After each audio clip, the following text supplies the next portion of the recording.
Greetings, Minecrafters, and welcome to another exciting discussion, or maybe just like festive, upbeat discussion on sort of taking on the mindfulness or mindful holiday challenge. This is Kimberly Quinn, and I am so thrilled to be here, to be back, to be alive, to be breathing so easily, and just everything working and healthy and in such a great place to be doing this today. And check it out. I was in Ace Hardware, and can you believe that little tree was on clearance? I know, me neither. And I had a coupon, which is not a strength for me, not those little things that come in the mail, Ace Rewards, that's what it is. They typically end up in recycled or under my seat, or I'm just not a strength of mine, not much of a detail person. Anyway, I happened to have it because I had just gone to the mail, so $10 off. So from $59.99 to $49.99. Just take a look at that. Is a steal. Okay, so today's topic, the Mindful Holiday Challenge. This is actually something I remind my students of sort of anyway during midterm and finals week, and it applies to seasoned grown-ups, and if you're students, it applies to you still, it applies to anybody, right? Is that it's important, like let's say it's them in finals, and it's all they're thinking about. They're, it's all day and studying up all night and sucking down the Red Bull, and then they go home with the flu. I mean, I'm not a big fan of finals week, and my students know that. But, every day is just like surviving versus thriving. And there are times, obviously, as anybody who's an adult knows, we've all been around the block a few times. We do have days and weeks like that, and sometimes months if it's something really hard, where we are kind of in survival mode. However, most of the time, or much of the time, that isn't true, but we can feel like it is. Finals week, thank goodness, is not surviving, a terminal illness or something, and so the holidays, same thing. Yet we get wrapped up in it like it is, and it's just all so unnecessary because, I did another episode. Life isn't an emergency. It is most of the time. We have those times, obviously. Most of the time, it is not an emergency. Most of the time, it's not even an urgency. So the first thing with the holidays is just, first of all, fact check, because we get, and it's not with judgment, because it's easy to take on our atmosphere, kind of like we turn into like holiday chameleons or something. We just kind of blend and take it on all the sort of chaotic energy. It's got a lot of awesome energy too. The holidays have a lot of good stuff going on too. We're talking about the hustle bustle and getting, the social comparison and getting caught up in it. So it's really important to remind ourselves to step out of the current, first of all, that it's not an emergency. The holidays are not an emergency. They're not even an urgency, really. And to just realize also, mindfulness-wise, because one of the biggies with mindfulness is the non-judgmental part. So we don't want to get all wrapped up in the stress of it and get caught up in the current, like the undertow, and like we're getting swept up, and then judge ourselves like, oh no, I know better than that. I'm right back where I was last year. I said I was going to tone it down. I said I wasn't going to, I was going to limit my store visits. I'd limit whatever, and here I go again. The idea is not to shame anybody, because that doesn't go anywhere good. I'm on an anti-shame campaign. And so one of the key components of mindfulness is non-judgment of the self. So all we do, another one is in awareness, is awareness. So they go together, right? So we first become aware of getting swept up in the current, the stress, the, should'ves and could'ves and ought to's and have to's and musts and all that, and just say, hey, wait, whoa, I need to take a step back here. It seems like I went over budget, or I just got wrapped up in this. I got up and I wasn't going to do Christmas cards this year. I was going to, because it's just I wasn't going to do, and I wasn't going to, and now I'm doing it again. And just take a deep breath and say, you know what? Okay. Apparently, I'm feeling anxiety due to the pace that I'm going at right now, on top of a job and kids and partners or whatever, however your life is, and just deep breaths. The breathing is ultra important outside of, the obvious, okay? Because when we breathe deeply with intention and let it out, It's an automatic reset. This is cognitive stuff. This is neurobiology. The mind is immediately reset, like rebooted like a computer, and it's brought back from next Tuesday or Christmas Eve or Hanukkah or whatever into now, into this moment, and it's brought back from like Back to the Future. It's brought back from 2 years ago when something happened at the holidays. It was horrible, and now it's all coming back to you, and really just breathe. Okay, I'm not saying it's a cure-all, but it sure helps because it's an immediate relief from anxiety, immediate relief from rumination, which is basically, like the fancy term that just basically is reliving the woulda, coulda, shoulda-haves and the, whatever scenarios happened in the past. And it brings us out of the future into the now because the present moment is all there is.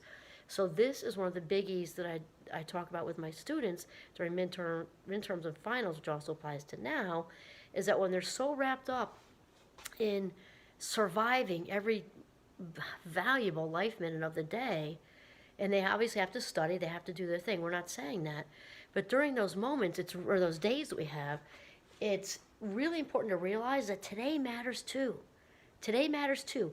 Even if it's one of those days that you really can't help, that you have, 5 papers and 95 tests, or whatever the seasoned adult version of that is. You got Christmas parties, one you don't want to go to, one you have to, and you got to buy all this stuff, and you said you'd bring this, and you forgot the ingredients.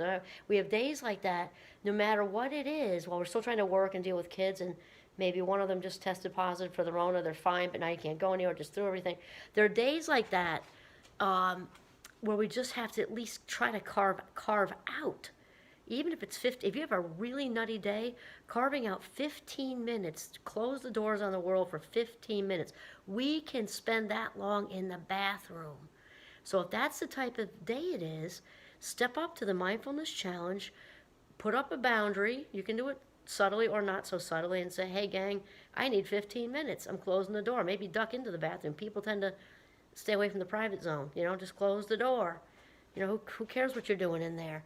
But it's so important to realize that when we get wrapped up in this crazy holiday momentum, even though there's lots of good stuff too, that often our life minutes begin to blur and kind of go down the rabbit hole. So it's really important to realize to enjoy this day.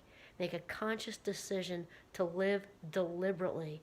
And it seems like it's an even bigger challenge, between Thanksgiving and the Christmas Hanukkah season. It just seems like it's a much bigger challenge than trying to slide out in July and just duck into the backyard with a cold lemonade. It can still be hard then, but it's something about the holidays that are just off to the races, and we're like gerbils on crack, wearing little Santa helmets and red bows. It's just like how it is. Okay, so mindfulness, breathing, huge. In and out. And if I didn't have to use one hand to hold the camera, I would show you my Okinawan breathing technique. I'll figure that out. I'm going to get a tripod and we'll make it happen. For right now, just in and out. Okay, in and out.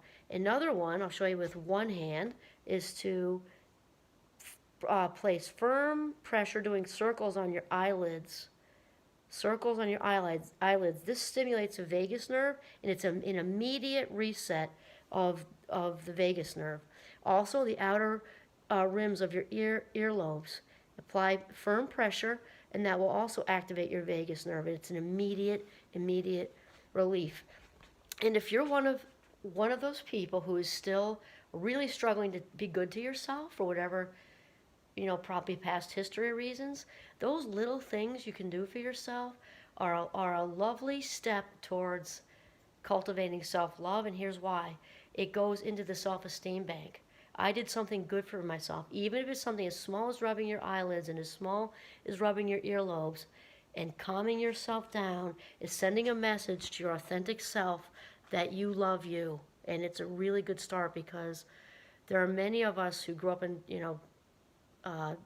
difficult situations, who learned to have more love and compassion for other people outside of us than ourselves. So if that's you, start small and give yourself big kudos for doing it, because you're loving you if you do something even as small as an eyelid massage or an ear massage on the outer rim, because you are showing love and compassion to yourself even in a small way. Yes. Okay, what else did we talk about? Awareness. Mindfulness is about being awake and alert and aware in this moment. Breathing, awareness, remember non judgment, non judgment. And so this means, again, if we're also having anxiety, we snap. Doesn't mean don't apologize, that's good. But just to realize, okay, I'm feeling anxious and I'm not judging myself for it. Feeling anxious and I'm not judging myself for it. Or if I'm preoccupied about what's coming up, just, okay, I'm preoccupied today. So what? Who cares? And welcome to the human race.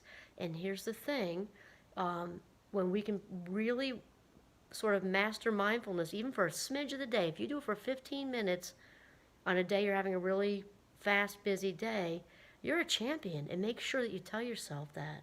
Make sure that you tell yourself that. You want to be, we want to be in as present as possible and spend our life minutes as if they are cash, because all we've got is the now.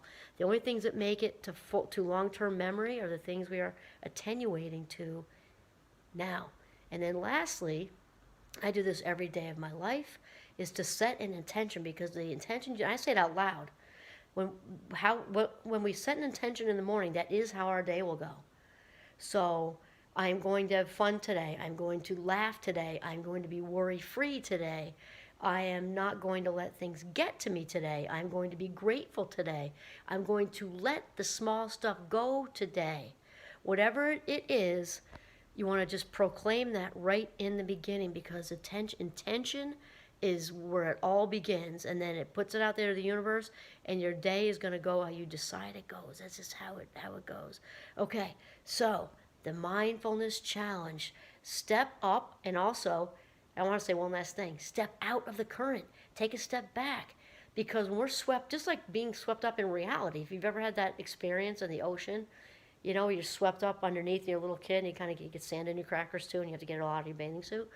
Just remember that if you have to, when we step back and look at something new, even if it's the backyard or Central Park or wherever it is, we get an immediate new perspective, even if it's inches from our door. It's still a different atmosphere, and it helps us gain a little perspective. And so that's really it, the Mindful Holiday Challenge. Step up, step back, be in the moment, and breathe. This is Kimberly Quinn signing off from my very new sexy kitchen, actually. It's just a little bit windy outside, so I was in here. Anyway, from Northern Vermont. Have a mindful, mindful, mindful day.